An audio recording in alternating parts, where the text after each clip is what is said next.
வணக்கம். இன்னைக்கு நாம ஒரு ரொம்ப ஆழமான ஆனா ரொம்ப முக்கியமான ஒரு கேள்விக்கு பதில் தேட போறோம்.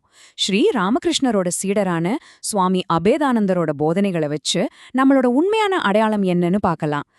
நாம உடம்பா பார்க்கறோமா, மனசா பார்க்கறோமா, இல்ல ஆன்மாவா பார்க்கறோமா? உண்மையில நாம யாரு? வாங்க இந்த சுய தேடலை ஒன்னா சேர்ந்து தொடங்குவோம். இந்த கேள்விய நான் நேரடியாவே உங்ககிட்ட கேக்குறேன்.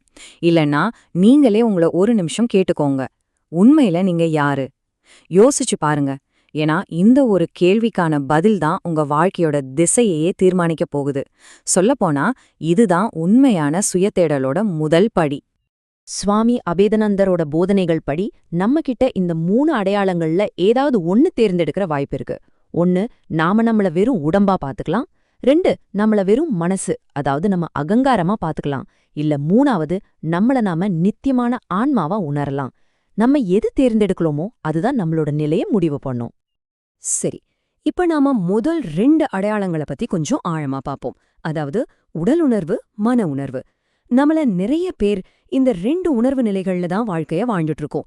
ஆனா இது ஏன் ஒரு மாயைக்கும் முடிவே இல்லாத துன்பத்துக்கும் வழிவகுக்குதுன்னு சொல்லப்படுது? வாங்க அதுக்கான காரணத்தை ஆராய்வோம். இந்த 2 பாதைகளையும் புரிஞ்சுக்க நாம முதல்ல குணங்கள் பத்தி தெரிஞ்சுக்கணும். நாம நம்மள உடம்பா மட்டும் பார்க்கும்போது நம்ம கிட்ட தமோ குணம் வளருது. தமோ குணம்னா மன்வம், அறியாமை, ஒரு விதமான மயக்கம். அதே சமயம் நாம நம்ம மனசுக்கு, நம்ம அகங்காரத்துக்கு முக்கியத்துவம் கொடுக்கும்போது நம்ம கிட்ட ரஜோகுணம் வளருது. அதாவது வேகம், தீராத ஆசை, செயல்பாடுன்னு ஒரு பரபரப்பான நிலை. இதோட விளைவுகள் என்னவா இருக்கும்? ரொம்ப சிம்பிள்.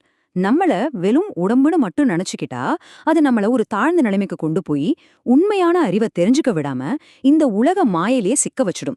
கடைசியில அது வாழ்க்கையோட அழிவுல தான் முடியும். இன்னொரு பக்கம் நம்மள மனசா மட்டும் பார்த்துக்கிட்டா நம்ம வாழ்க்கை முழுசும் அகங்காரம், புகழ், ஆசைன்னு ஓடிக்கிட்டே இருக்கும். இன்பம் வரும், துன்பம் வரும். இந்த சுழற்சியிலே மாட்டி ஒரு துன்பமயமான வாழ்க்கைய வாழ்வோம். சோ ரெண்டுமே உண்மையான சந்தோஷத்தை தராது. அப்போ எதுதான் சரியான பாதை? எதுதான் நிஜமான பாதை? அதுக்கு தான் இந்த 3வது ரொம்ப உயர்ந்த பாதை இருக்கு. இந்த பாதை தான் முதல் 2 பாதைகளால வர்ற எல்லா பிரச்சனைகளுக்கும் ஒரு தீர்வு. அதுதான் ஆன்மாவின் பாதை. எப்போ நாம நம்மள ஆன்மாவா ஒரு ஆத்மஸ்வரூபமா பார்க்க ஆரம்பிக்கிறோமோ அப்போ நம்ம கிட்ட சத்வகுணம் வளர ஆரம்பிக்குது. சத்வகுணம்னா தூய்மை, ஞானம், அப்புறம் உண்மை. இந்த குணம் வளர வளரதான் நமக்கு உண்மையான அறிவு என்னன்னு புரியும், ஒரு தெளிவு கிடைக்கும். இந்த உயர்ந்த பாதையோட மைய கருத்தே இந்த ஆத்மபோதம் தான். ஆத்மபோதம்னா என்ன? ரொம்ப எளிமையா சொல்லணும்னா, நான் இந்த அழியக்கூடிய உடம்பு இல்ல, அலைப்பாயிர இந்த மனசும் இல்ல. நான் ஒரு நித்தியமான அழிவில்லாத ஆன்மா அப்படிங்கிற ஆழமான உணர்வு தான் அது. இந்த உணர்வு நமக்குள்ள வளர ஆரம்பிக்கும்போது நம்ம உலகத்தை பார்க்கற பார்வையே மொத்தமா மாறிடும். சரி, இந்த ஆத்ம உணர்வை வளர்க்கறதால என்னென்ன நன்மைகள் கிடைக்கும் பாருங்க. உண்மையான ஞானம் நமக்குள்ளேயே மலர ஆரம்பிக்கும். எது சரியான பாதை, நாம என்ன செய்யணும்னு ஒரு தெரிவான பார்வை கிடைக்கும். நமக்குள்ள இருக்கிற கோவம், பொறாம மாதிரி தீய சக்திகள் தானா அழிஞ்சிடும். சுருக்கமா சொன்னா இது ஒரு முழுமையான நல்வாழ்வு தரும். அது மட்டும் இல்ல, இதுதான் இறைவனோட அருளை பெறுறதுக்கான நுழைவாயில். ஓகே, இப்போ நம்ம தனிப்பட்ட ஆன்மாங்கிறத தாண்டி ஒரு பரந்த பார்வைக்கு போலாம். இந்த தத்துவத்தோட அடிப்படையே இதுதான். அதாவது இங்க இருக்கிற கோடிக்கணக்கான வேற்றுமைகளுக்கு பின்னால இருக்கிற அந்த ஒரு ஒற்றுமைய பாக்குறது. இது ரொம்ப சுலபமா புரிஞ்சிக்க சில உதாரணங்களை பார்க்கலாம். இப்போ ஒரு சந்திக்கு போறீங்கன்னு வச்சுக்கோங்களேன். அங்க சின்ன பானை, பெரிய பானை, நீளமான பானைன்னு பல வடிவங்கள்ல, பல அளவுகள்ல மண்பானைகள் இருக்கு. ஆனா அது எல்லாத்துக்கும் அடிப்படை பொருள் என்ன? ஒரே ஒரு பொருள்தான், களிமண். வடிவம்தான் பல, ஆனா சாரம் ஒண்ணுதான். அதே மாதிரிதான் தங்கமும். தங்கத்துல கம்மல், மோதிரம், செயின், வளையல்னு எத்தனையோ நகைகள் சேரும். ஒவ்வொன்றுக்கும் ஒரு பேரு, ஒரு வடிவம். ஆனா அது எல்லாமே எதால செய்யப்பட்டது? தங்கத்தால. சோ தோற்றம்தான் பல, ஆனா அடிப்படை பொருள் ஒண்ணுதான், தங்கம். இந்த நவீன கால உதாரணம் இன்னும் ஒரு படி மேல. கரண்ட், அதாவது மின்சாரம். பாருங்க, ஒரே கரண்ட் தான் பல்ப்ல எரியும் போது வெளிச்சமா தெரியுது, ஸ்பீக்கர்ல பாடும்போது ஒலியா கேக்குது, ஃபேன்ல சுத்தும்போது காத்தா மாறுது. வெளிப்பாடுகள் பலவா இருந்தாலும் அது எல்லாத்துக்கும் மூலம் ஒரே ஒரு சக்தி தான், மின்சாரம். இதுதாங்க தத்துவத்தோட உச்சகட்டமான முடிவு.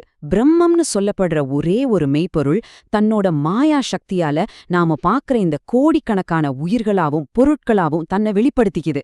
நாம பாக்குற இந்த எல்லா வேற்றுமைகளும் அந்த ஒரே ஒரு உண்மையோட வெவ்வேறு தோற்றங்கள் தான்.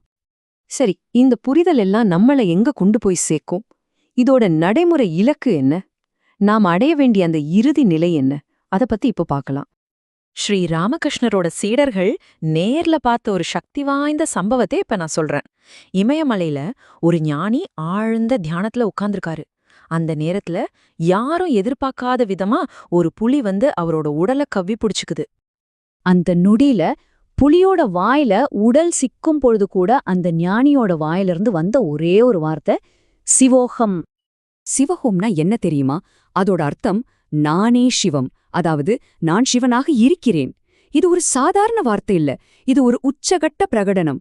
யோசிச்சு பாருங்க, அவரோட உடம்பு புலிவாயில சிக்குது, ஆனா அவர் தன்னை அந்த உடம்பா பார்க்கல.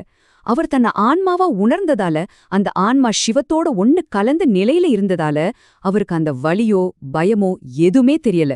உடல் அழைஞ்சாலும் நான்கிற உணர்வு சிவத்தோடு கலந்துடுச்சு. ஆக இந்த ஆன்மீக பாதையோட இறுதி இலக்கு இதுதான், சிவசாயுஜ்யம்.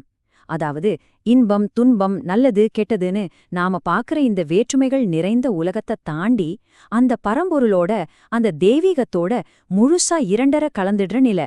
வாழும்போதே இந்த ஒருமை நிலைய அடையறதுதான் உண்மையான குறிக்கோள். இந்த விளக்கத்தோட இறுதியில உங்களுக்கான ஒரு கேள்வி. இவ்ளோ வேற்றுமைகளும் இவ்ளோ பிரச்சனைகளும் இவ்ளோ வித்தியாசங்களும் நிறைஞ்ச இந்த உலகத்துல எல்லாத்துக்கும் அடிப்படையா இருக்கிற அந்த ஒரு ஒற்றுமைய உங்க வாழ்க்கையில நீங்க எப்படி பார்க்க தொடங்குவீங்க?